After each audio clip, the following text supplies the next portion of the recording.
implying this was an unacceptable breach. The man he addressed immediately dropped to his knees, explaining that his father had been the village chief until the previous year but had passed away, forcing him to take up the mantle. The young lord acknowledged that he understood the situation completely. Of course, he already knew this from the reports he'd spent all night studying. His goal wasn't to target the young man, but simply to make it crystal clear to everyone present that he was the one in command. Errol then announced that they were about to have a lengthy discussion. Acknowledging their long journey, he suggested they must be exhausted and proposed continuing their talk over a meal. The chiefs were visibly taken aback by such an offer. Our hero, however, knew precisely what common folk dreaded the most, a meal with their superior at his own table. It was a situation where you couldn't possibly eat comfortably. In all honesty, he didn't have much of an appetite himself, especially looking at the tense expressions on the chiefs' faces. In an attempt to ease the tension, he asked why they were so nervous. The youngest chief quickly replied that they were in fact overjoyed. Errol, however, was not at all fond of this strained atmosphere. They had no idea just how meticulously he had prepared for this very meeting. Before long, one of the men uncovered his dish and his eyes widened in amazement. The young lord commented that he wished he could offer them something finer, but this was all he could manage for now, and they immediately protested, insisting he was mistaken and that they were immensely grateful for even this. The boy understood that these men would agree with anything he said, even though it was truly a simple meal. At present, he simply lacked the funds for extravagant food. The chief who had taken a bite of the meat asked in astonishment if it had been seasoned with salt. Errol knew perfectly well that salt was an incredibly valuable commodity here, making salted meat a true delicacy. By eating the same food as his people, despite his status, he was demonstrating his connection to them. After all, having been reborn into this role, his greatest wish was to be a wise lord for them. The boy then stated his belief that the previous lord had caused them considerable trouble. He explained that when a ruler ignores the will of the people, life becomes incredibly difficult, but he assured them things were about to change. In his view, to keep doing what they had been forced to do for 10 long years was a path to ruin. This territory needed a complete reincarnation, and hunting alone, while it fed them now, was not a sustainable future. From this day forward, he would be giving them instructions that might seem completely baffling at first. The only thing he could do in this moment was ask for their faith in advance. He rose to his feet, his voice firm, and urged them to simply trust him, no matter what it was. As they looked upon him, the chiefs realized their new lord possessed an incredible presence. They felt he was truly like a great Prince. Errol questioned their reverence, insisting there was no need to build some kind of cult around his name. Either way, he declared, you will follow my instructions. If you give me your best effort, I will ensure you and your people forget about the endless struggle for food. He then moved to his first decree. I know you are already aware of this, he began, but I want you to formally welcome the people I have brought with me. Errol knew the former slaves needed to be dispersed among the villages and properly settled. They are all free, he announced, and can live here in peace with their families. Those who possess a useful skill will work directly for me.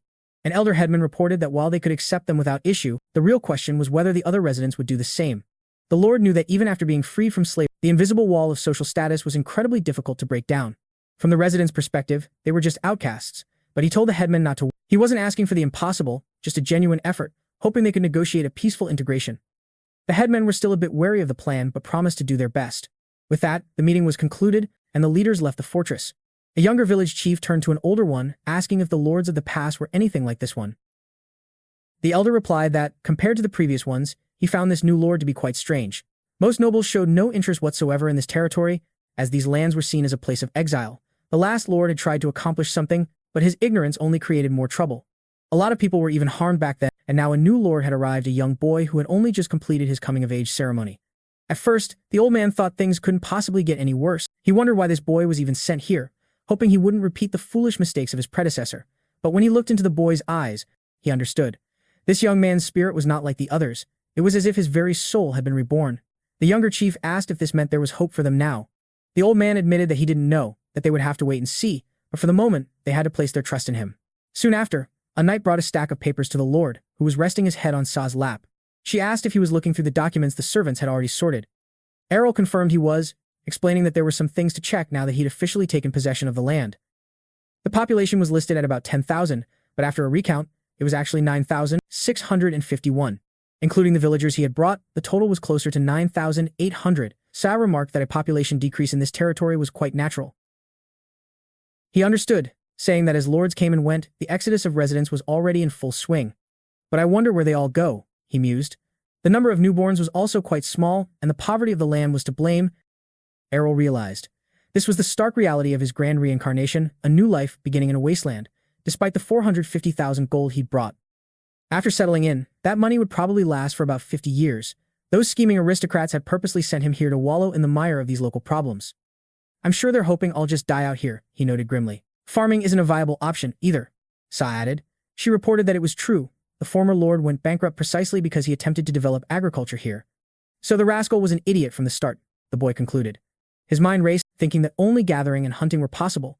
Are these really the only options for earning money? He wondered. Suddenly, an idea began to form. Armed with a brilliant idea and a masterful plan, he put his skillful hands to work, setting in motion the first of his grand reforms. His focus was the dying territory, and the most logical place to start was its dilapidated road system, which was riddled with potholes causing countless accidents. The total absence of signs or any form of maintenance made it painfully clear. In short, no one had ever bothered to care for these roads. Before long, news of a comprehensive road development plan for Philia reached the surrounding villages, with reports circulating that the new lord was behind it. The lord was personally hiring laborers for the job and had promised to see the project through, which confirmed the very rumors they had been discussing the other day. Since the lord himself was covering all expenses, the villagers figured, why not give it a chance? And so, they made their way to the appointed location. Upon arrival, they were utterly astounded by the scale of the operation, with one man remarking that he had anticipated a massive undertaking, but this was beyond imagination. Looking over the plans, Errol assured them that it was perfectly fine if the work took longer than estimated. He was still committed to paying them. He guaranteed they would receive every bit of coin they were entitled to. The new workers expressed their immense gratitude and promised to give it their all. Our young lord mused internally that the power of money was truly colossal, and he was now relishing the ability to wield it so effectively. He found great pleasure in watching others work, but only from the comfort of the sidelines. Still, such was the fundamental truth of this world. If you want to eat, you must earn it. In a remarkably short time, the first new road was completed. He commended the employees on a job well done, noting that people could now travel much more easily. With a comfortable and safe road established, he urged them to continue their excellent work. His second reform aimed directly at the territory's failing economy, leading our hero to a local merchant. The merchant was immediately skeptical, questioning what trading company. He claimed not to know about other places, but business in Philia was practically dead. Our young lord simply cut him off, presenting a heavy pouch of gold coins and asking pointedly, how about you just focus on doing your job? At that very moment, the merchant found himself completely unable to refuse. Errol knew he had to begin by establishing a trade in essential goods for the locals. He would provide them with large orders from the trading company he was now backing, a strategy designed to attract not only local customers but also traveling merchants. These itinerant traders would bring exclusive goods, and reviving commerce in this way would be a monumental step forward. Finally, it was time for his last reform. Placing a set of schematics on the table, our hero asked Darren what his thoughts would be if such a thing were possible. The alchemist studied the documents, looking up in sheer disbelief to ask if the prince was actually serious about producing paper. The young man simply nodded. He knew that paper did exist here, but its quality was atrocious, made by simply steaming press fibers, a primitive method he knew from before his *** reincarnation ***. Even that crude technology was imported from abroad, meaning no one in the entire empire possessed the knowledge to manufacture it. Because of its incredibly high price, only individuals of the highest status could afford to buy paper. Our hero himself had only ever seen it within the Imperial Library. Most people were forced to use parchment, and even then, only in situations of dire necessity. Darren conceded that paper was certainly a valuable item. He agreed its production would be immensely profitable, but he highlighted the obvious problem: no one knew how to actually produce it. He then cautiously asked if the young lord somehow possessed such a development. Our hero simply smiled, retorting, "Would I be proposing this if I..." The alchemist, though flabbergasted, admitted that he should have expected as much from the prince, but quickly raised another issue. What about their competitors? The lord confidently stated that they were not a problem, as they would be producing a brand new, far superior type of paper. If the alchemist still harbored any doubts, he need only take a look at the plans for the special equipment they would be constructing. Taking the documents into his hands, the man was left completely amazed. He reported that the equipment designs were flawless, though he doubted they could build it themselves, even as experts. Alchemy is one thing, capable of creating potions and transmuting elements, but mechanical engineering is an entirely different beast. Our local blacksmiths couldn't possibly forge something this intricate. However, if we could commission the dwarves from the capital, that would be a different story. Errol had completely overlooked the dwarves. The Empire has a sizable population of them, and more importantly, they accept commission. It said their skill knows no bounds. They can craft anything, regardless of its complexity. After weighing all the options, he concluded that it was a brilliant way to invest their funds. It was his decision to make, but his subordinates urged His Highness to proceed carefully. Dwarves aren't the type you can simply win over by flashing coin. The hero, perplexed, asked if they had some sort of aversion, finding it rather odd. Darren explained that due to their immense pride, they prioritize orders that truly showcase their masterful skills. This complication didn't please the prince, and Darren continued, adding that if they take a disliking to a client, they'll refuse the job without a second thought, no matter the fortune offered or the status of the customer. Errol couldn't help but wonder if their pride in their craftsmanship was a bit excessive. It struck him as a concept almost reborn from a forgotten era, valuing the experience and knowledge one could gain from a challenging project over a hefty paycheck. He mused that if such unique orders ever dried up, they'd likely starve. Just then, the alchemist offered to reach out to his dwarven acquaintances. The prince's face lit up, urging him to give it a shot. They were confident the dwarves would be captivated by the blueprint, so Errol entrusted the entire matter to him. A few days passed, and in the dwarven village, the great forge was alive with the clamor of hammers, as always. An old dwarf bellowed, "No slacking.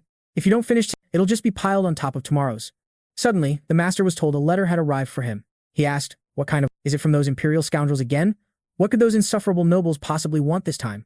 Tell them to get lost. My schedule is packed solid until next year." This grizzled old dwarf was Achin, a master blacksmith. The messenger didn't move, prompting the old man to roar, "Are you deaf?" The younger dwarf hesitated before saying, "It's not that simple, master. The sender is that alchemist who visited you 10 years ago." The blacksmith's eyes widened in realization. He knew exactly who the man meant. "You mean Darren?" The letter was sent from Philia. He wondered what on earth that man had gotten himself into. "Well, let's have a look then." After reading the letter, the master blacksmith stood frozen for a long moment. He then turned to Ben, informing him that he was leaving everything in his hands for a while. The subordinate was utterly stunned by this sudden announcement. Achin insisted that he needed to discuss this matter with the other masters. Shortly after, Ben couldn't help but wonder what could be so important in that letter to make his master's expression change so dramatically. What in the world did it say? Soon enough, many of the other dwarves were pulled away from their anvils. They gruffly asked the old master, "What in the blazes is going on?" They had mountains of work to do, yet he'd summoned them all here. "If you've got this much free time, then go have a drink and relax." Another blacksmith grumbled, asking what all the fuss was about. The old master replied that it was quite simple. "We've received a very interesting design. The client is from Philia, and he's also the one who drafted it." One of the gathered dwarves scoffed at this. "Don't tell me you dragged us all away from the forges just for that."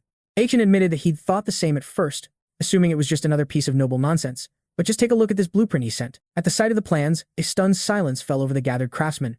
Achin smirked, remarking that he understood their shock. This design was a work of pure genius, a level of engineering that felt like a complete reincarnation of their craft. Achin presented the blueprints for the paper machine, wondering aloud if the dwarves recalled how, 5 years prior, a man from the east had a similar ambition. He had approached them with this very concept, but one of the dwarves grimly confirmed the story, admitting they had utterly failed to meet his expectations back then. The humiliation from that failure was so profound that the inventor nearly abandoned his craft forever, and Achin skillfully used this painful memory to his advantage. He revealed that Philia now possessed the very plans for the machine they couldn't build 5 years ago, offering them a chance at redemption by helping to realize the project. In an instant, every eye in the forge was locked onto him, their interest clearly piqued, as the master craftsman let a sly smile spread across his face. He nonchalantly suggested that if they weren't interested, he could manage it himself, but a chorus of dwarves immediately shouted him down, protesting that wasn't an option. Achin let out a hearty laugh, retorting that his own students could easily handle their current workload, leaving him completely free. He announced he would be personally spearheading this project and then posed the question, "So, who will be joining me?" A tense, silent pause hung in the air for several seconds. The silence then erupted into chaos as the men all clamored to be chosen, even starting to shove each other. Achin smirked. It was just as he had anticipated. Every single one of them was desperate for a piece of the action. The blueprint was simply too tantalizing.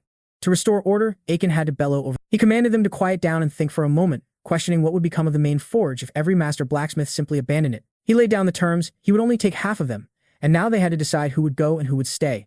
Smith, one of the elders, nodded in agreement. He concurred with the condition but asked how the selection would be made.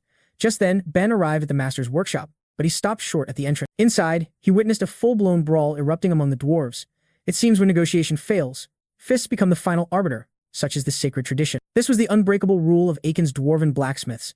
Seeing the fight was only escalating, Ben wisely decided he would come back another time. Meanwhile, back at his manor, Aurel figured it would take at least 5 days to give his answer, wondering if this new opportunity meant his life was about to be reborn with purpose. What would he do in the meantime? The answer was obvious: rest. In his mind, there was absolutely nothing better than that. To him, loafing was a sacred art, and the rest of the world could simply wait. With that settled, he decided to take a short nap, only to be disturbed by a terrible sound. Aurel shot up in his bed, indignant, wondering who on earth would dare make such a racket right outside his window at a time like this. It felt as if it were being done purely out of spite.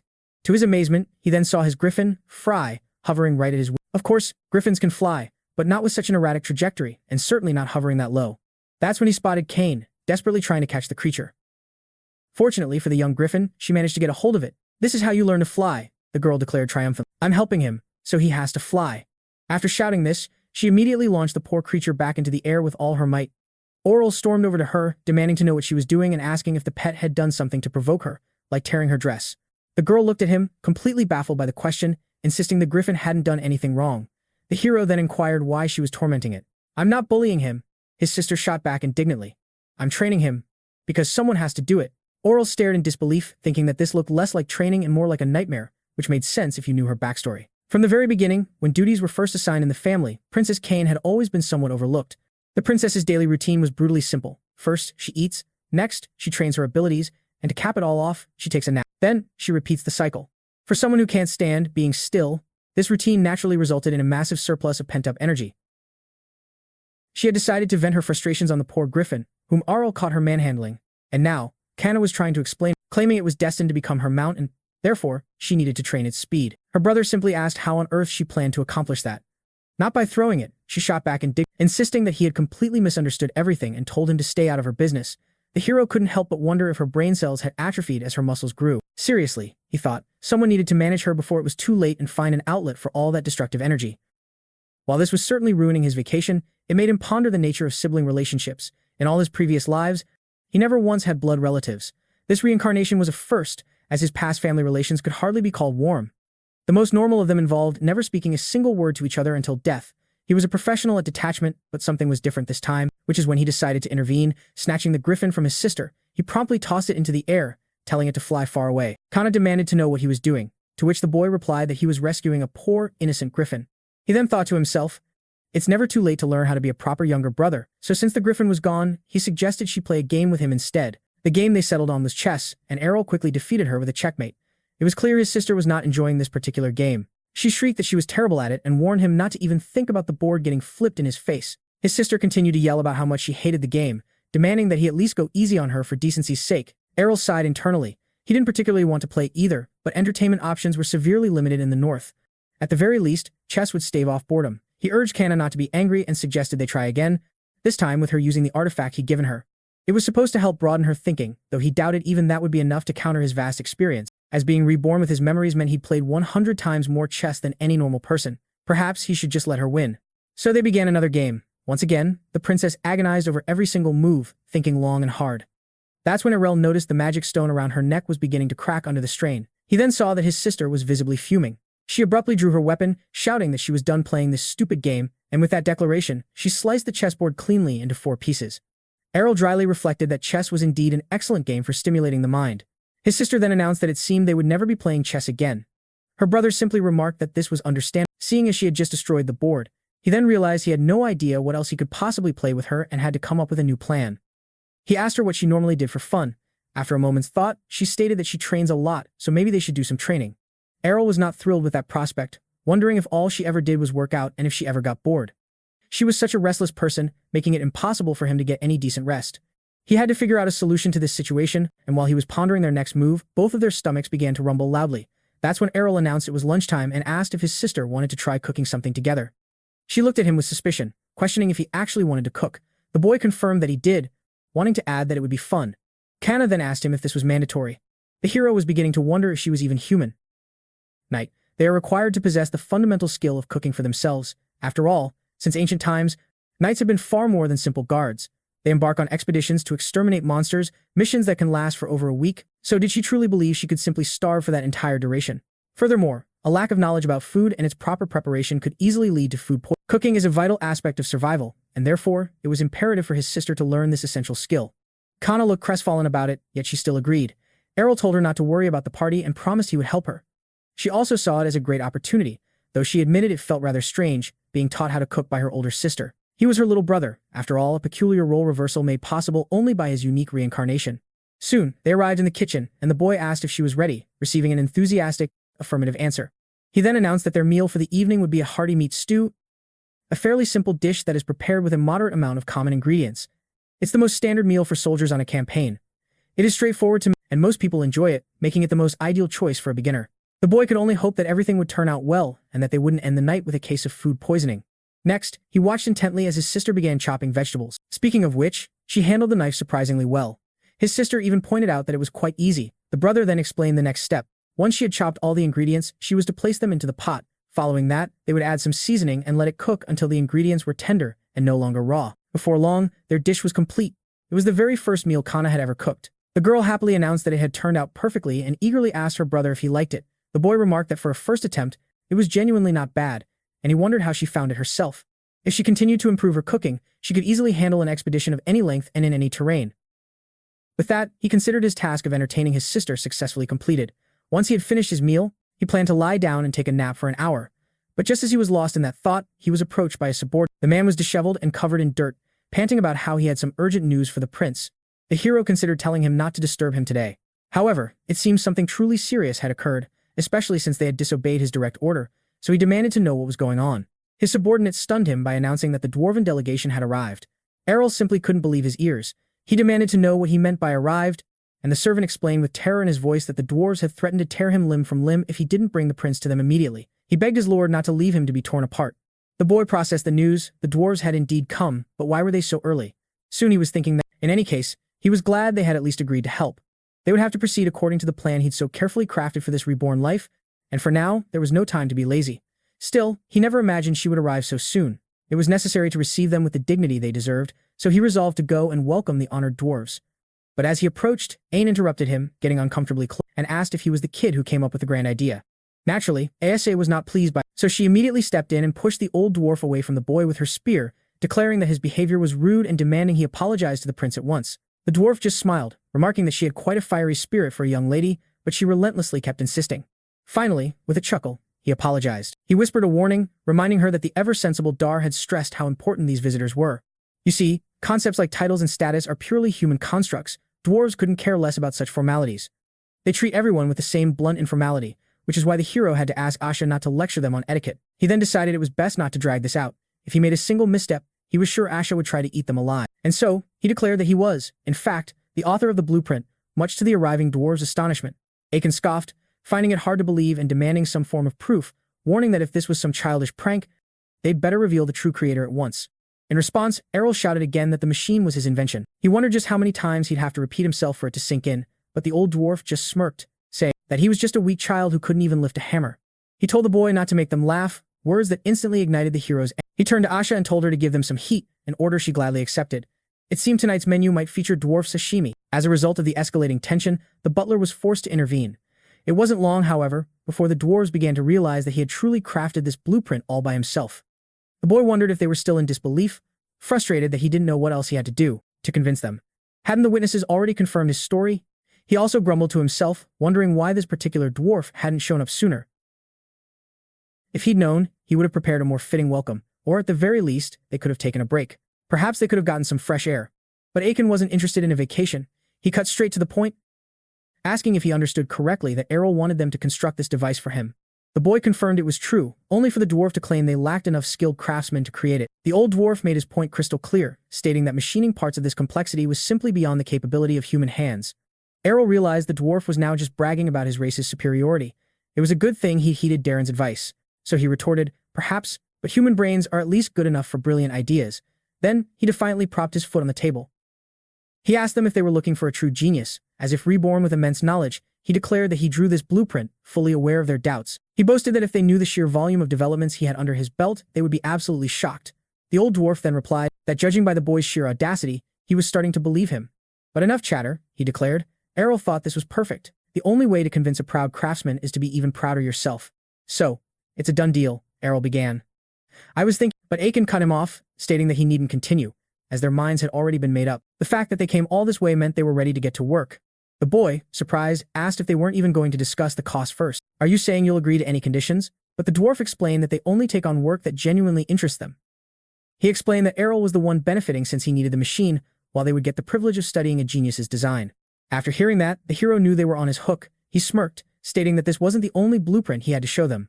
The old dwarf claimed he wasn't implying anything, but a gleam of excitement was visible in his eyes. Seeing that look, the boy recognized it as the burning passion of a true craftsman. So he said, well, since you're so eager. Aiken's eagerness was palpable. Upon being told to examine the blueprints, he immediately thrust out his hand, demanding they be handed over, but the prince simply smiled and declared, not so fast. The old dwarf was naturally infuriated by this and tried to snatch them away, but failing that, he bellowed for Aurella to give him the blueprints immediately. However, our hero calmly explained that wasn't going to happen.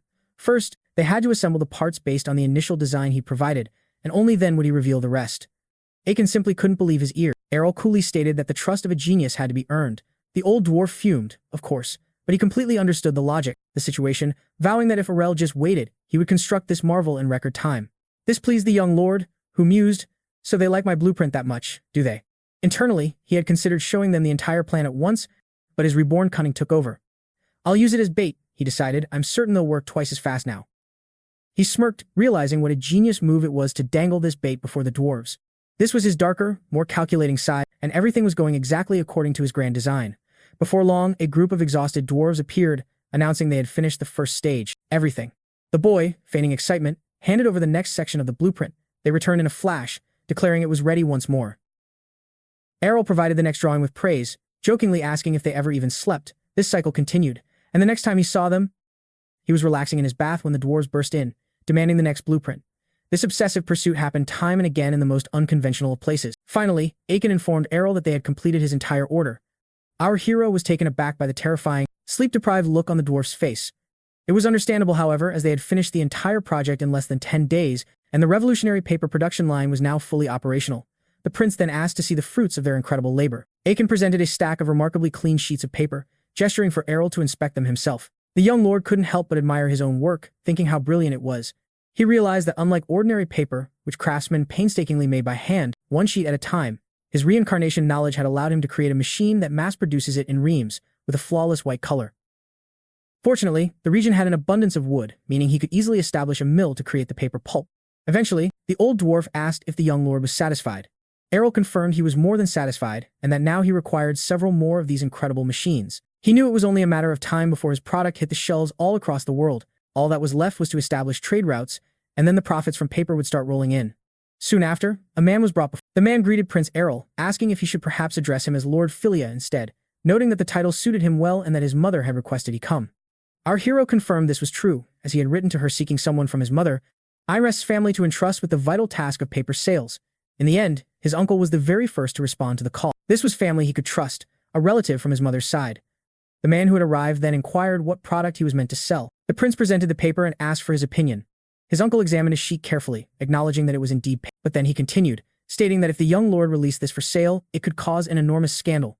His strategy was to introduce a superior quality product at a cheaper price, a move guaranteed to drive competitors mad with fury. The demand for paper had been surging lately, and consequently, its price had skyrocketed, all due to the arduous creation process. It was being bought up faster than it could be made, with the price steadily climbing. Even he had recently struggled to purchase some, paying a massive sum for what was now considered a luxury item.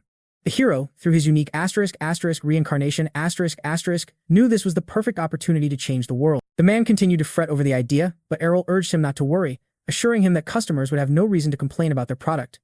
He explained that their paper was an entirely new creation, completely different from the others. His uncle realized that providing people with a better product without the outrageous markup was a revolutionary production system, placing them far beyond the competition.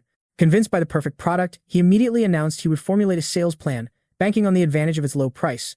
They could even organize sales in territories where high-quality paper was merely a dream. Hearing these words, the hero thought that his uncle was a natural-born salesman. He knew he could absolutely trust this man with the venture, so it was finally time to make some money. After a short while, his uncle informed him that he had successfully automated the method for paper extraction. The dwarves, in turn, had already constructed several more of the machines. The protagonist was astounded by the dwarves' efficiency, noting that less than 24 hours had passed since the design was completed, and they were already back with the finished goods. He suggested that they should at least celebrate with a nice dinner. However, Ain declared that they had far too much work to do. While it was technically their apprentice's job, he felt it was better to return and oversee the process themselves. He then told the young lord not to be a stranger, and if any more inquiries arose, he should boldly reach out. For good work and fair pay, they would come any time. After they said their goodbyes, Errol wished they could have at least celebrated together. He knew he absolutely could not have done this job without them. In any case, he was immensely grateful for their help and knew it was time to finally begin selling the paper. Once the sale was launched, buyers instantly realized this was a brand new kind of paper. The ink didn't smudge, and the sheet itself was remarkably tear-resistant. The quality of this paper was truly incredible, especially at such a fantastic price. The aristocrats were abuzz with discussions about the new product made in Philia, the same territory where a new lord had been appointed not long ago. It was said that he not only brought glory to the region with this paper but had also begun paving the roads there. Truly, this genius young lord was working tirelessly to transform the frozen land, as if he'd been reborn for this very purpose, so the aristocrats decided to buy more of this incredible paper. Soon, the new paper made its way to the emperor, who immediately noticed that the material for his documents had changed. He turned to his chamberlain and asked if he knew anything about it. The chamberlain confirmed it was indeed a new kind of paper, a novelty on the market, and its price was pleasantly surprising. Because of its exceptional quality, the nobles were already switching over to this new paper. The emperor wondered where it originated from. His aide astonished him with the answer: it came from Philia. His Majesty instantly realized that this must be the work of his common-born son. The servant then remarked that he had just received a message stating that, from this year forward, Philia would be paying taxes. This news stunned the emperor, who questioned if their income was already so substantial. It was fascinating that in such a short period of time, his son had managed to completely revitalize the economy.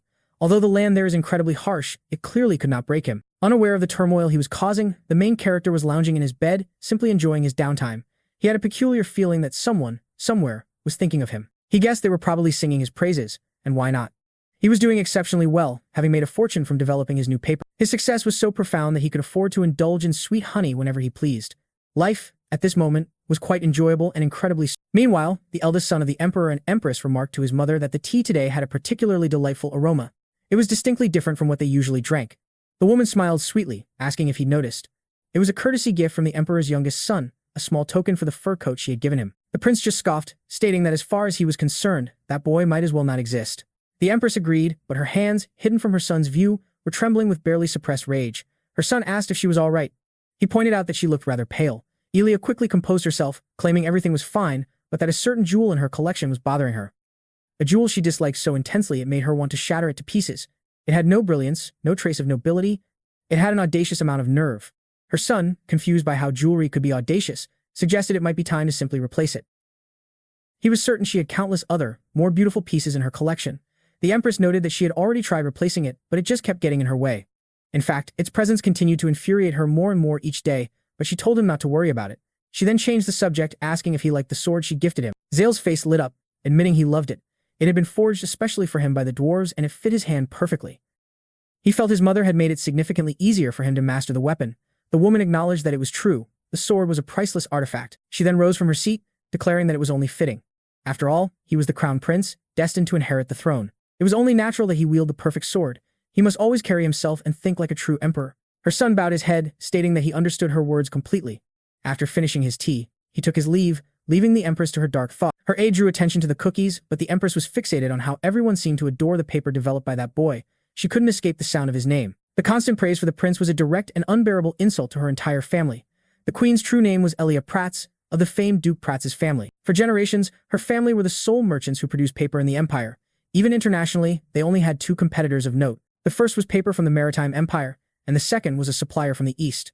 After the war with the Maritime Empire, their paper was banned from import. As for the second competitor, Duke Prats had simply bought them out, thereby monopolizing the entire industry.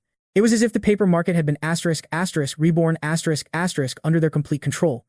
Elia seethed, shouting that they had paid a fortune to create an exclusive, luxury product, not something for that little upstart to challenge. It was utterly incomprehensible how this worthless boy, as if through some kind of sudden *** reincarnation ***, had managed to create something so revolutionary. How dare Ale challenge her family's legacy? Burning with fury, the woman made a decision. She seized her ink and a sheet of her own family's paper. She began to furiously pen a series of messages. Once she was finished, she declared that she could not wait a moment longer to act. That very night, a lavish carriage pulled up to a discreet location, and a well-dressed gentleman stepped out.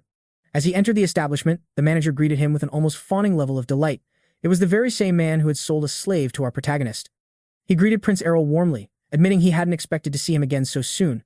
Errol stated coolly that 6 months had passed, and it was time he acquired new slaves. The manager's eyes gleamed with greed as he assured the prince that they had a very large and fresh selection. He then inquired if he had any specific needs, unconditionally. The hero corrected him, explaining that wasn't quite right. He specifically needed hardy men, individuals resistant to the harsh cold. He was currently in the market for precisely that kind of diligent worker. The man nodded, committing the request to memory, but his curiosity got the better. He asked what purpose such men would serve. Oral clarified that they were needed for security details during the upcoming road construction and the associated administrative tasks. His current contingent of guards was stretched dangerously thin. He was well aware that his new title of lord was nearly on par with that of an earl. This status allowed him to expand his military force up to 50,000 soldiers, which should more than suffice. The manager then leaned in, asking how many he required for this particular order. Gesturing with an open palm, the hero stated his need for 5,000 able-bodied men. The man's eyes widened at the staggering number, and he could practically hear the coins clinking into his coffers. The young lord confirmed the amount, asking if such a quantity was even available. The manager's face lit up with a greedy smile as he declared that, of course, they could procure everything needed. He assured the prince he would not be disappointed and to place his full confidence in him. The young lord was reminded yet again that in this new life, money truly worked miracles. A short while later, he found himself marveling at the unparalleled craftsmanship of the dwarves. Forging swords of such impeccable quality was an expensive endeavor. All that remained was to train these men, giving them a chance to be reborn as warriors. He had already commissioned a full set of equipment for every last one of them. Manufacturing 5,000 sets in such a short time frame was a feat only the dwarves could accomplish. However, the men themselves were disheartened, and upon their arrival in Philia, he knew he would need to raise their morale. Only then would he see true results. At that moment, the commander began to address his new subordinates. He ordered them all to salute their new, great lord. In unison, the men roared their oath, swearing their undying allegiance to him for the remainder of their days. The prince silently hoped their strength would be sufficient. This was a calculated risk he could only afford because of his reincarnation. He needed them to hold the most critical locations. Still, he had accomplished much today and considered getting some well-deserved rest. As several masked figures sprinted silently through the streets of Philia. Before long, they reached their intended destination. This had to be the paper mill they were told would be located. The objective for these saboteurs was simple: destroy the factory in Philia. Their orders were to eliminate all of the machinery, leaving no trace behind. This act would inflict a devastating blow to the region's economy. The lead assassin mused about the owner's carelessness, leaving the place so poorly guarded. For them, it meant the conditions for their clandestine operation were absolutely perfect. If they succeeded tonight, his reward would be a sum so vast it would set him up for the rest of his life. With that thought, he began issuing commands to the men under him. It appeared there were only 2 guards on duty, and disposing of them wouldn't be difficult at all. He gave the order to take them down, and in moments, the guards were apprehended. Naturally, leaving witnesses was not an option, so they were swiftly silenced. With the perimeter clear, the mercenaries prepared to infiltrate the factory itself. All they had to do now was handle any staff inside and then demolish the equipment. But as the first man stepped through the doorway, he was brought to a dead stop, utterly bewildered. He saw nothing inside, nothing except an intensely bright light that completely overwhelmed his vision. He was so disoriented he didn't even see the knight who swiftly moved in, the blinding light having done its job. Just then, the knights defending the facility emerged from the shadow surrounding the intruder. Their orders were to capture these infiltrators alive, which they did with practiced ease, informing their captives that any resistance would be met with lethal force. The mercenary leader's mind screamed that it was time to retreat, but he knew this was a trick. Of course, his attempt was futile, as a spear was suddenly pressed against his neck.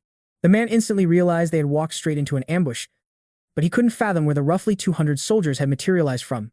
According to their intelligence, this area was supposed to be clear. Just then, a yawning Prince Aurel strolled into view. He casually noted that his factory was indeed under attack, and when the mercenary laid eyes on him, he immediately screamed his surrender, claiming he was merely following orders. Aurel coolly inquired, questioning if that made it simple enough to just understand and forgive him. After all, they had trespassed on his land, taken the lives, and vandalized his property. Did they truly believe they could just walk away from this? The young prince ordered them to be taken for questioning, with instructions to interrogate them until they spilled every last secret they knew. For his personal knight, the order was clear and they were more than prepared to carry it out. The mercenary's face paled as he realized his fate, desperately begging for mercy and insisting he truly knew nothing. But Aurel was unmoved by his pleas. While he wasn't a proponent of needless violence, there are certain lines that no one is permitted to cross. This was about his family and his friends. These attackers were outsiders, and he would not tolerate any harm coming to them. These are principles the young prince refuses to compromise on, especially since his reincarnation. He's experienced this kind of treachery far too many times before. Sometime after the incident had settled, Aurel was sitting in his office. The culprits had been thoroughly interrogated and punished according to the full extent of the law.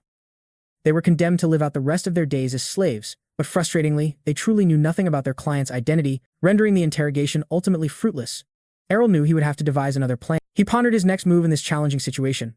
On the bright side, at least Aurel had managed to stabilize the economy, so they didn't have to worry about a lack of funds for their continued development. His thoughts now shifted to another project he had poured a lot of effort into, one that was finally ready for a test run, the intricate magic circle he had designed for teleportation. Our hero had finally completed its construction. The cost was, to put it mildly, astronomical. After all, every single component of the grand creation was infused, but he knew it would be worth it. If he hadn't been forced to rebuild it twice, he wouldn't even complain, but he pushed that frustrating memory aside. He was confident it would pay for itself in the long run. At the very least, it was his ticket back home. He began to carefully insert the magic stones into their designated slots. As he did, a wave of energy began to ripple through the circle. He could tell immediately that the activation was proceeding perfectly. His part was now complete. The rest was up to his companion. Aurel turned to the side and motioned for his sister, Cain, to begin her part. The look on her face, however, screamed that this was the last thing she wanted to do. She even hesitantly asked if she really had to go.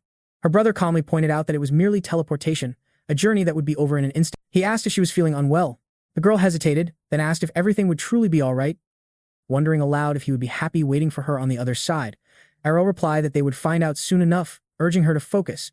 He assured her it was perfectly safe, so there was no need to be so nervous. The only side effect might be a bit of motion sickness. Though still worried, the girl reluctantly agreed. With her consent, Aurel made the decision to initiate the sequence. A brilliant magical light and immense power immediately began to envelop the area. Startled by the sudden surge, Cain cried out to her younger brother, asking if this was normal. Panicked, she latched onto him, squeezing so hard that he felt like he couldn't breathe. For a few terrifying seconds, he silently prayed for someone to save him from her death grip. She was about to send him to his next life for real, but soon everything settled, and the princess was overjoyed to see it was truly a palace. Errol finally came to his senses and confirmed they had arrived safely, just as he promised. He had assured them everything would be all right, after all. Then, he began to gaze around, memories flooding back of a time when he and his sister played here as children. Those memories, feeling as if they were etched into his very soul from before his reborn life, confirmed he was truly home. Overwhelmed, he dropped to his knees, grateful to be back in this place he had missed so dearly. He could hardly believe it. Compared to the cold, indifferent earth he remembered, this world felt incredibly. Just then, the nanny appeared, offering a warm greeting to the prince and princess. Errol greeted her in return, and Chana remarked that she had been a bit worried she might have positioned the magic stone incorrectly. Our hero, however, reassured her that it was a simple task, so simple that even a 10-year-old child could manage it. The nanny agreed, adding that his mistress was waiting for him inside and was eagerly anticipating his arrival. Naturally, Errol agreed. The nanny also mentioned that Lady Philia was waiting for Lady China. Errol suggested that, in that case, they should part ways for the moment. He would go see his mother, and they could meet up with each other later. The princess agreed, knowing there was no sense in avoiding her own family. Meanwhile, Errol was filled with anticipation, wondering how his mother was faring. He truly hoped she hadn't wanted for anything during his absence. The nanny, with a kind gesture, opened the door for him. At last, Lana was able to lay eyes on her son. Errol, having missed her terribly, immediately rushed into her embrace. His mother was relieved to see him well and overjoyed that he had come to visit. She also mentioned that his uncle had written to her, detailing everything that was happening, so she was fully aware of his accomplishments. She expressed her pride, saying her son was incredibly talented. Errol realized his uncle had told her everything. She noted he had been working so hard on production lately that he even lost some weight, a testament to what a diligent worker he was. Errol then began to tell his mother that he was going to share everything that had transpired in Philly. She listened intently, not minding in the slightest. Errol felt a renewed determination to make certain his mother would never want for anything again. Soon, they were seated at a table, and Errol began describing the place where he had been living, a land of constant snow and abundant white rabbits. His mother remarked that it sounded quite lovely. The young man internally questioned how lovely it truly was, considering the rabbits were about 3 meters tall, but he figured she didn't need to know that detail, though. He continued, telling her about his progress and describing all the fascinating animals that inhabited the region, as well as the local indigenous tribes. He carefully recounted every detail he thought would bring his mother joy. However, their cheerful conversation was abruptly cut short by the sharp click-clack of approaching heels. Errol instantly knew someone was coming, and just as usual, it was at the most inopportune moment. It was the Empress, feigning surprise that the younger prince had returned. Errol thought to himself, of course, it had to be her. She was putting on a show of surprise, despite the fact he had officially notified her of his visit. This reincarnation of his life meant he was more aware of her schemes, and he wondered what this woman was plotting now. The Empress then turned to Lana, stating how pleased she was that the younger prince was doing so well. Errol immediately questioned the hidden meaning behind her words. To probe for information, he decided to ask about His Majesty's health. He also added that he'd heard the eldest prince was thriving. Elia thanked him for his concern, replying that everything at the palace remained unchanged. Then, with a sly look, she added, "Come to think of it, I have heard some interesting rumors that the economy in his lands had been booming lately, and I was curious if the rumors held any weight." Errol confirmed they were entirely true, and it was all thanks to a revolutionary machine he had developed. The Empress, however, had no inkling of how ecstatic the Empire's residents were about his new Naturally, this revelation did not please the woman he was speaking with. The prince instantly perceived that she did not appreciate hearing it. Without a doubt, her pride was stung by the fact that the very prince before her had just dealt a crushing blow to her family's business interests. In any case, his new paper was vastly superior to theirs. The woman then decided to pour salt on the wound by inquiring if it was truly safe to be dealing in the paper trade, mentioning some alarming rumors about robbers on the roads. Judging by her pointed words, Errol knew immediately that this was her doing. He simply thanked her for the feigned concern and stated that he hadn't encountered any significant problems so far. The Empress remarked that it was only a matter of time, though she added it was a great honor for the Empire that her children were contributing so much. Then, she turned with a sly smile and advised him to be very careful. The young man understood her hidden meaning perfectly. It was a thinly veiled threat. Later, his mother told her son that the Empress seemed to be in an exceptionally foul mood that day. He noted that it likely had something to do with her family's business matters. At that moment, he knew he was accepting a challenge from Alia's faction, a conflict he knew was inevitable in this new life he was reborn into. He had to face it sooner or later. After a while, it was time for the prince to return to his domain. He bid his mother farewell, promising he would definitely visit again soon. Liana also said goodbye, urging him to be cautious on his journey. The young man then asked his sister how her own discussion with their mother had gone. She was clearly in a terrible mood but insisted that everything was fine. She then nudged him, asking if he was worried about her meeting their mom. In truth, Aurel had been quite concerned after hearing everything from the maid. He had imagined a massive fight erupting, but it seemed he had just let his wild fantasies get the better of him, and while he pondered this for a moment, his sister shouted at him to get them moving faster. After saying one last goodbye to his mother, the prince and his sister finally departed. And so, a mere few days had passed before an entirely new problem presented itself. the prince was in immediate need of a magician. There were very good reasons why Aurella required a mage. The first reason is that mages can activate teleportation circles without hindrance, and any respectable landowner absolutely needs a mage within their territory. They could also use magic to help grow various crops, not to mention the trees essential for making his paper. This truly seemed like the perfect assistant, didn't it? But more importantly, when monsters or enemies attacked, a mage's power could be the decisive factor. So now the prince was confronted with the daunting question of where to acquire such a multi-talented magician. He decided to search for information in books, but in the end, he found absolutely nothing useful and had only wasted his time. This turned out to be a genuine problem, and he didn't even have a clue what to do next. For a moment, he even considered abandoning the idea, but then he remembered that all the other nobles employ mages, don't they? And to hire just one on a permanent basis would be a drop in the bucket for protecting such a huge territory. What he really needed was an entire magical squad, but the most crucial point was that this was all to protect his paper mill. His warriors are formidable, but what if a rival hired a wizard to launch an attack? Soldiers are one thing, but in this world, you also need magical power to stand a chance. After his unexpected reincarnation, he knew you could never predict what the future might hold. In any case, his decision was made. Realizing a wizard was the crucial missing piece, he immediately began drafting a recruitment notice, which was soon finalized to advertise for a court wizard. The position offered provided living quarters, a high salary, and clear opportunities for career advancement, guaranteeing all necessary resources would also be supplied under a formal contract. Now, he had considered petitioning the Magic Tower for a mage, but he knew that institution was notoriously expensive. They were influential and powerful, but also incredibly money-hungry. He was betting that a freelance mage would find his advertisement far more appealing. It was a perfect solution he devised. Besides, he was more than willing to take on a low-level wizard, as he was confident he could train them into a first-class talent himself. Pleased with his own genius, he instructed his men to distribute the flyers to every corner of the empire. The prince's announcement spread like wildfire and was posted in the most prominent public spaces, ensuring anyone who was interested could see it.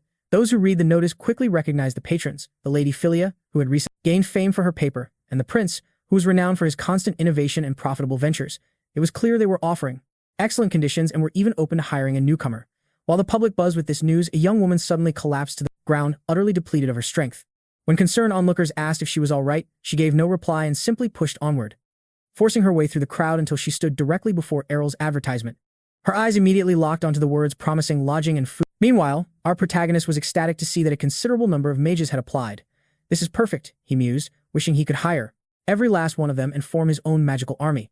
While the idea was tempting, he reined himself in and decided to proceed with formal interviews. He would personally test their magical prowess, but more importantly, he had to ensure that none of them would become his enemy in the future.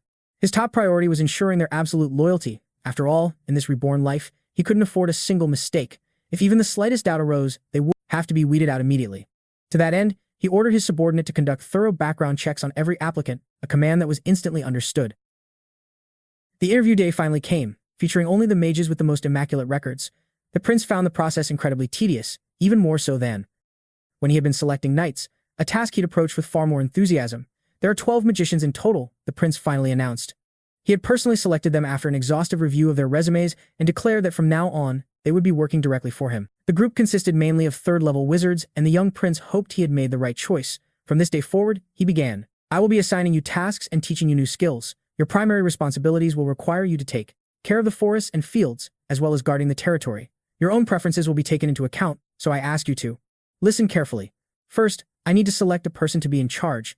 He then asked for all the fourth-level mages to raise their hands. Only 2 people did so, a man named Monoblob and a young woman named DLA. Looking at the 2 candidates, the prince found his gaze fixed on the man for some reason. He had to consciously stop himself from judging them by their appearance.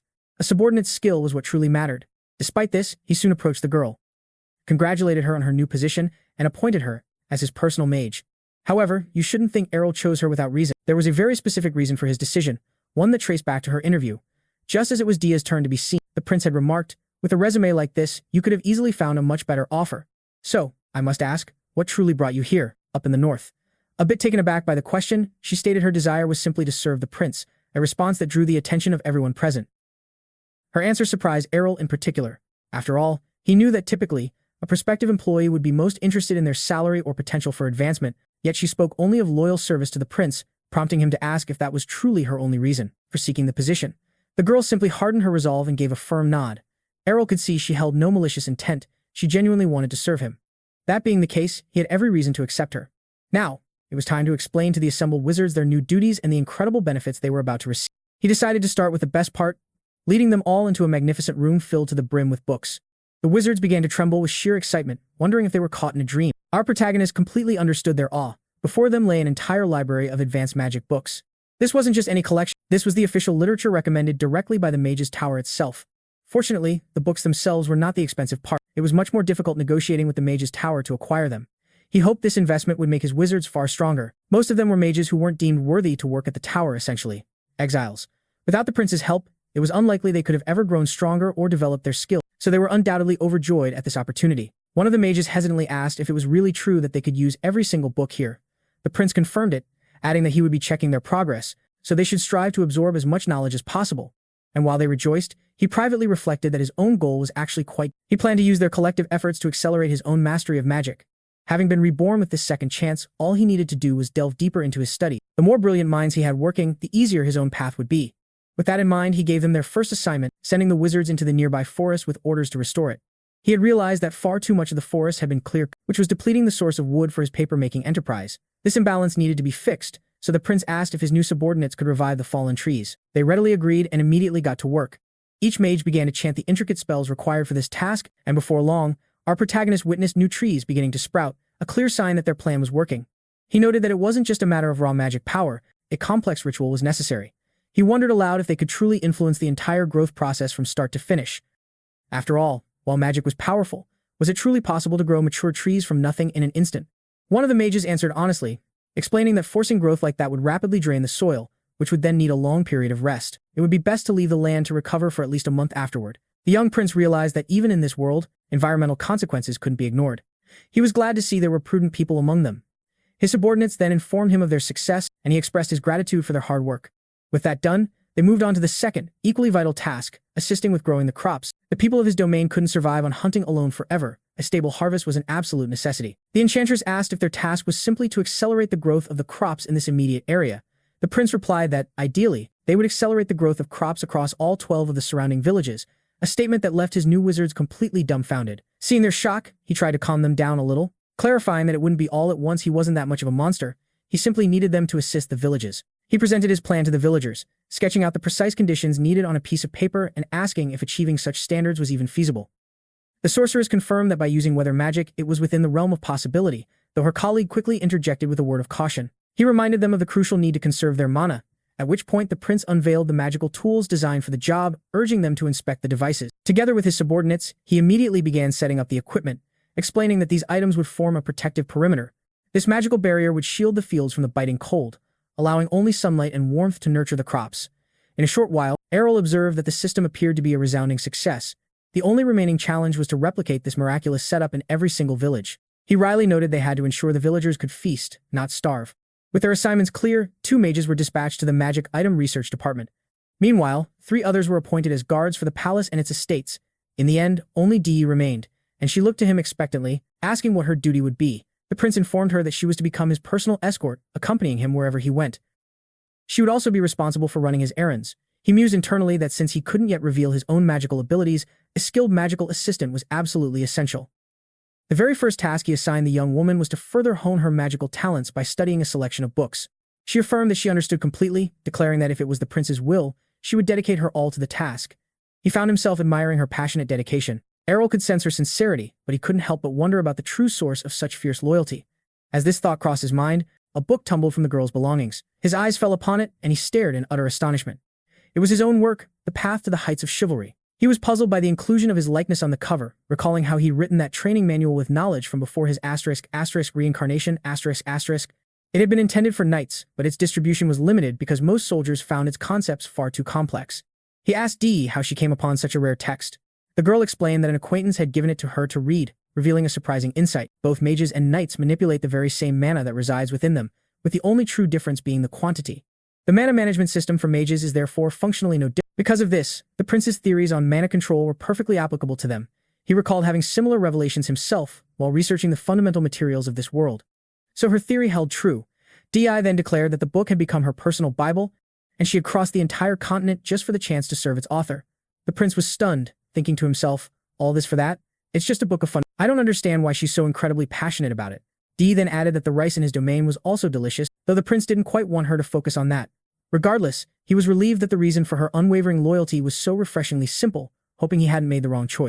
Later, while poring over his books, he had a breakthrough, finally grasping the fundamental structure of all magic in this world. He was reborn into.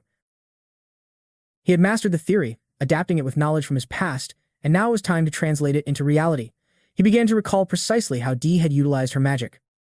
By carefully mimicking her actions, he felt a flicker of success, and soon, a distinct flow of energy began to course through his own body.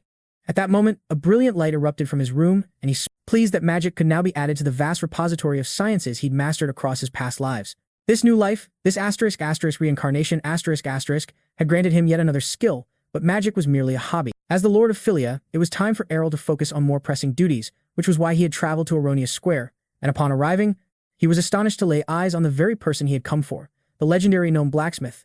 Asa, who accompanied him, was equally thrilled to be there, for they had finally located the dwarves' lair, though Errol was puzzled why the entrance wasn't more discreetly hidden. His companion anxiously asked if they absolutely had to be polite, fearing that any misstep could jeopardize their entire plan. Errol sternly reminded her not to provoke them under any circumstances, stressing that she must remember her role and avoid causing trouble. She seemed ready to argue, but Errol cut her off, declaring that no more needed to be said as a surge of determination coursed through him. Upon entering, they were immediately greeted by a young man named Ben, who introduced himself as Aiken's apprentice. He mentioned he was 15 years old and was tasked with giving them a tour, beckoning for them to follow. Errol felt a pang of pity for the 15-year-old lad, stuck running errands for the gruff dwarf master. Ben lamented that he wanted to accompany his master to meet the prince, but was ordered to stay behind and watch the guests. He couldn't understand the sad looks they gave him or their words of encouragement just as they entered the next room and were met by Aiken. The dwarf master noted that their letter had arrived some time ago and that they were late, prompting Errol to think he was just as grouchy as expected.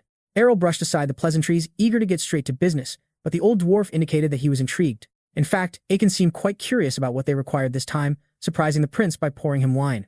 Errol set the glass aside, stating that this visit concerned a matter quite different from any of his previous requests.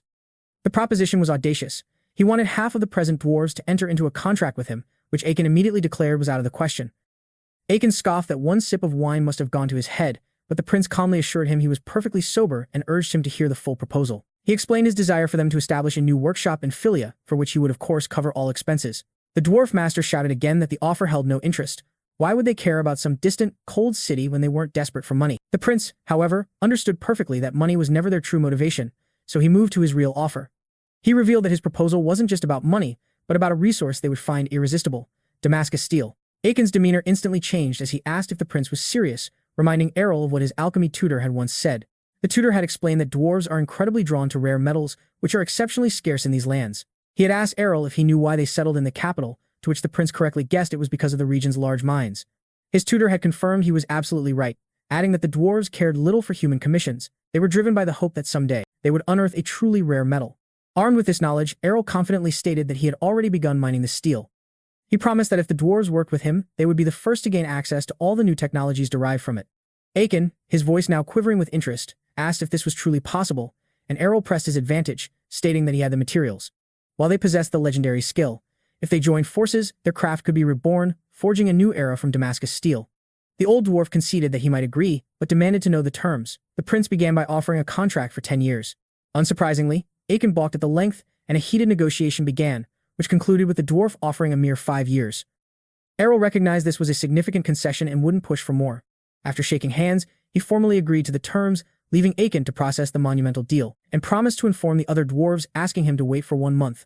Our hero quickly realized that they were completely captivated by the Damascus steel, essentially placing the dwarves in the palm of his hand, so he informed Asha it was time for them to return. He then resolved to take a much-needed break.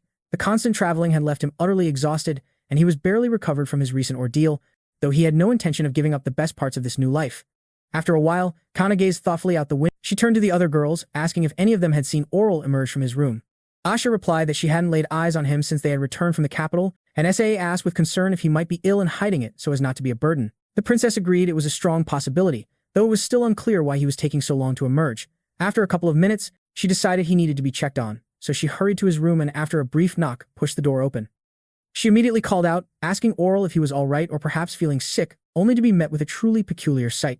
There was Dia, his personal sorceress, feeding him while he lay there completely motionless.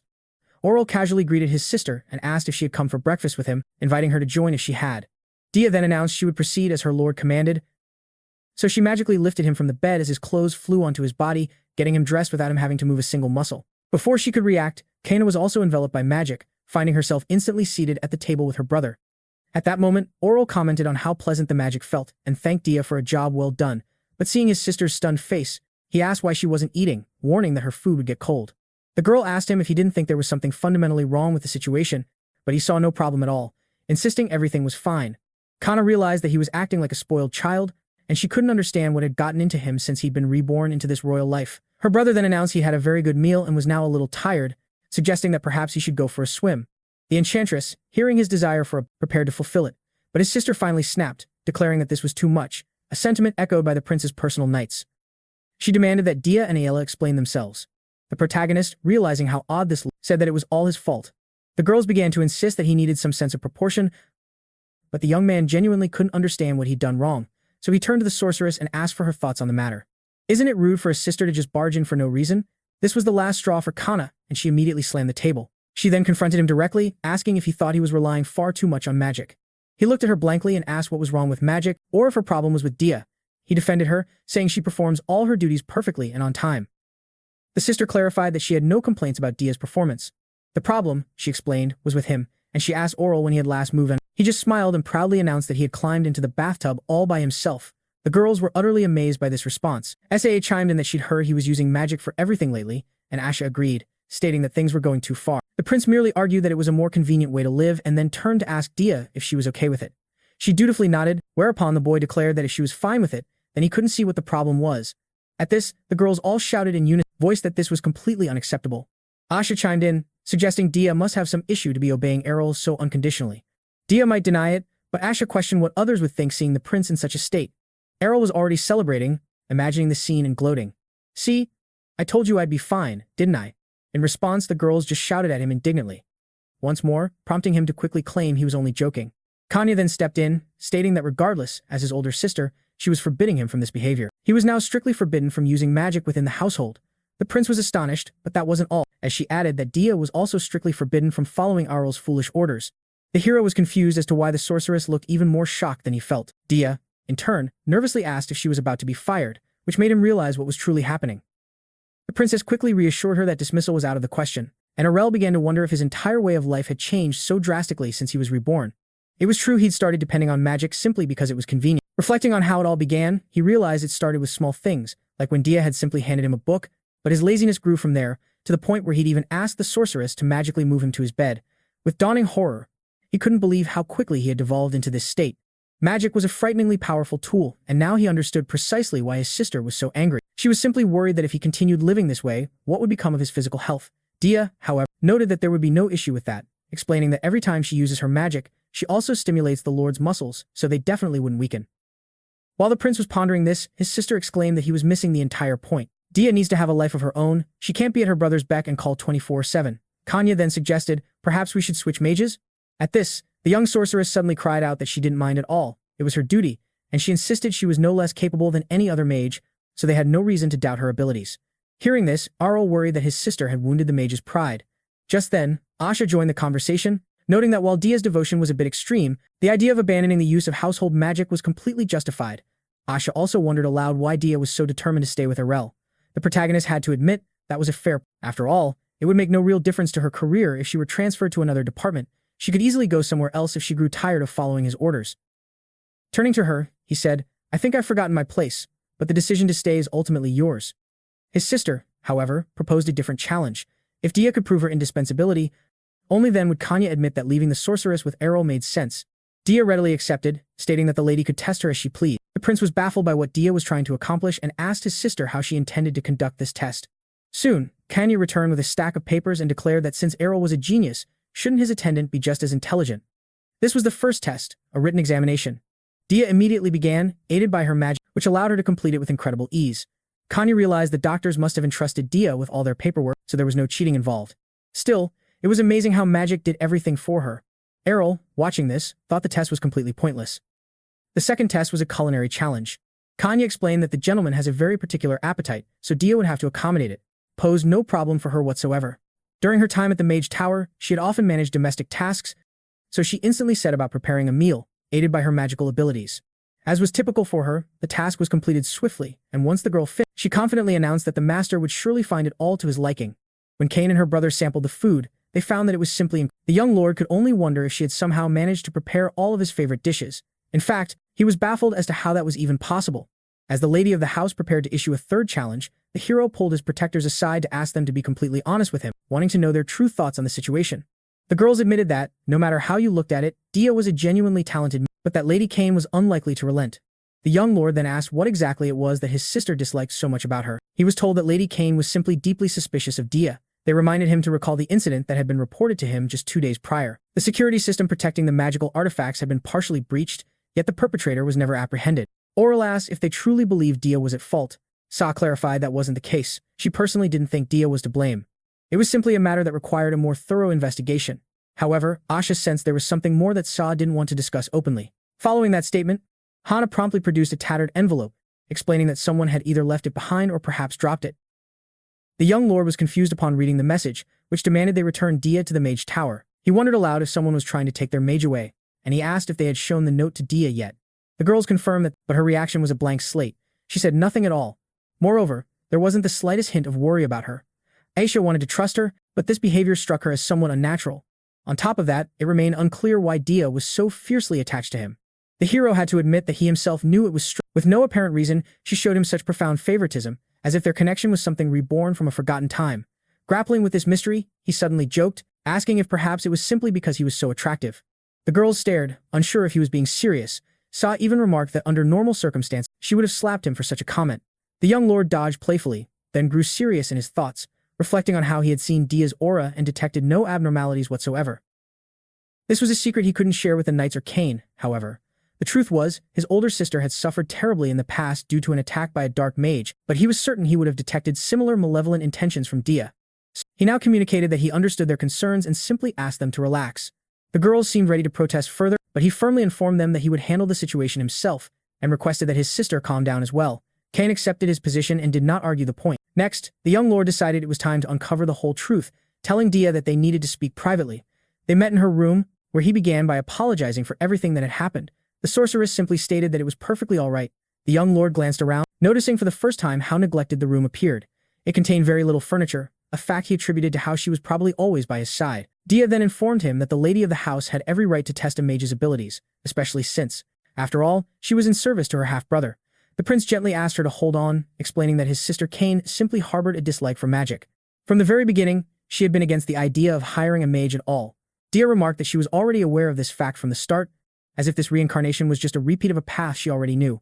The hero wondered if Cain had told her directly, but Dia replied that it wasn't entirely because of that, an assault incident. After that violent affair, the nobles completely lost faith in the mages, and their financial support vanished. Since then, the mages' tower began instructing its students on how to neutralize blacksmiths. Errol, clearly stunned, urged her to pay no mind to his sister's outburst, explaining it was said in anger, but Dia assured him it was of no consequence. She felt that with her magical prowess being questioned, she was now compelled to prove the purity of her intentions. Errol couldn't help but admire such unwavering conviction. This led him to question why she was so intensely focused on becoming his personal mage, pointing out they had never even met. He admitted he couldn't fathom why she held the impression that he was a kind person, considering he had only taken advantage of her willingness to prioritize him, and he pressed her to explain her true motivations. Dia agreed to reveal everything, but she warned him it was a long tale that started when she was brought to the magic tower as a small child. Her village had been decimated by an epidemic that took her entire family. She was the sole survivor, saved only by the intervention of the mages. Errol immediately understood they had taken Dia in because they sensed her latent mana. He knew the mages' tower sometimes rescued orphans if they showed magical potential. Dia continued her narrative, explaining that while she began studying magic there, she found it incredibly difficult. She was unable to live up to the tower's expectations and was consequently treated as a failure, burdened with all the most thankless tasks. Errol found that impossible to believe, given that she was now such an exceptional magician. Dia explained that wasn't always the case, admitting she had been held back a grade on 2 separate occasions. Seeing his disbelief, she elaborated that she had been terribly weak back then. The theories taught by the tower's mages were incomprehensible to her, leaving her completely unable to control her spells. It was during that period of despair that she discovered the book he had authored, titled The Path to the Heights of Raptorhood. Errol was utterly astounded, asking if she had truly trained using his book as a guide. Dia affirmed that she did. Following its principles felt like a true *** reincarnation *** of her abilities, allowing her to advance to the 4th grade in just 2 years. Errol was amazed, wondering how she could grasp everything written in the book simply from reading it. He concluded that she must be a genius to have progressed so dramatically in only 2 years, as her story sounded far too sincere to be an excuse. He realized that if he had never published his book, she would have been fated to spend her entire life in servitude at the Mage Tower. She confessed she never knew she possessed such talent and declared that, for her, Mr. Errol's very existence had been her salvation. Errol modestly argued that it wasn't him at all, but the result of her own tireless efforts. Still, she insisted she would have been lost without his help, though he gently asked her not to overstate his role. Dia continued her story regardless. Upon becoming a 4th grade mage, she immediately departed from the tower. Her instructor was livid, but since he had taught her nothing of substance, she felt no loyalty to him. Moreover, the moment she achieved the rank of a 4th grade mage, her thoughts turned immediately to finding him. Errol then understood that she must despise the magic tower with every fiber of her being. The sorceress added that after leaving the tower's confines, she dedicated herself to learning all about Errol, spending the subsequent years searching for him. Her search was so relentless that she accidentally crossed to another continent. Errol noted how unusual that was, since most mages spend their entire lives cloistered in the tower. She concluded by saying that the instant she heard he was seeking a mage in Philia, she applied for the position without a second thought. And so, here she stood by Errol's side, utterly devoted to the master who had given her a chance to feel truly reborn. Her words rang with sincerity. Errol suggested telling his sister the truth, believing she would understand, but Dia firmly refused. She was determined to earn recognition through her own abilities, too ashamed to reveal the mediocrity of her past. Sensing her profound embarrassment, Errol assured her that he understood, telling her to rest for the time being and that she was welcome to stay. As night descended, Errol was secretly communicating from beneath his blankets, speaking with his own magic tutor about a remarkable girl. He spoke of a prodigy who had ascended to the 4th grade in a mere 2 years, and his tutor immediately realized he was referring to Dia. She had been an outstanding student within the tower but was cursed with an unfortunate teacher, forcing her to cultivate her skills in isolation. Furthermore, she had abandoned the tower, thereby violating her contract. When the prince inquired about this, his tutor explained the grave consequences. Dia had been severely punished for breaking her oath of service, as when a mage breaks the tower's rules, the contract is forcibly terminated. As a result, a portion of their power is stripped away by the tower itself, instantly demoting the oathbreaker to a lower-level mage. The prince realized the tower was far more sinister than it appeared and thanked his tutor for the crucial information. He concluded that he needed to investigate them further. After all, his own mage had broken their sacred rule, all for the sake of being with him. Feeling a heavy responsibility, he knew he had to help her, and so he contacted another individual with a specific request. Sometime later, Cain and Dia faced each other, the air crackling with a tension that grew more palpable by the second. Errol, racked with worry, had rushed to the scene, unable to believe his sister was actually going to go through with this. But the princess declared she had considered it at length and concluded this was the ultimate test for the sorceress's abilities. It was a chance for Dia to prove her power and worthiness. The prince was horrified. The swordmaster was challenging a 4th-class mage to a duel. It was like pitting a gopher against a grizzly bear. He tried to step in, but his words fell on deaf ears. To his shock, Dia accepted the challenge, stipulating that a victory would mean she'd finally be recognized. Cain agreed, stating they would indeed see what she was made of. This was also a test of her devotion, whether she was willing to sacrifice everything for Errol, proving her new reborn loyalty was absolute. Without hesitation, the sorceress replied that she was absolutely ready. Errol was aghast, seeing this whole affair as pure recklessness. He questioned the knights standing by, but it was clear from their expressions that they had no intention of getting involved. The young prince felt helpless, unsure of what to do, when the sorceress announced she was beginning, calling upon the power of her mana. She gathered the potent energy within her body, just as Cain did with her own formidable power, and then began to chant an incantation. Errol recognized it as attack magic. Was she truly going to fight his sister? But then, Dia suddenly cast a dispel spell, revealing a hidden figure lurking in the bushes. As the cloaked person was exposed, Cain instantly sprang into action, giving the stranger no time to react. The assassin barely had a second to register the magical object near him before he was caught, with no chance to escape.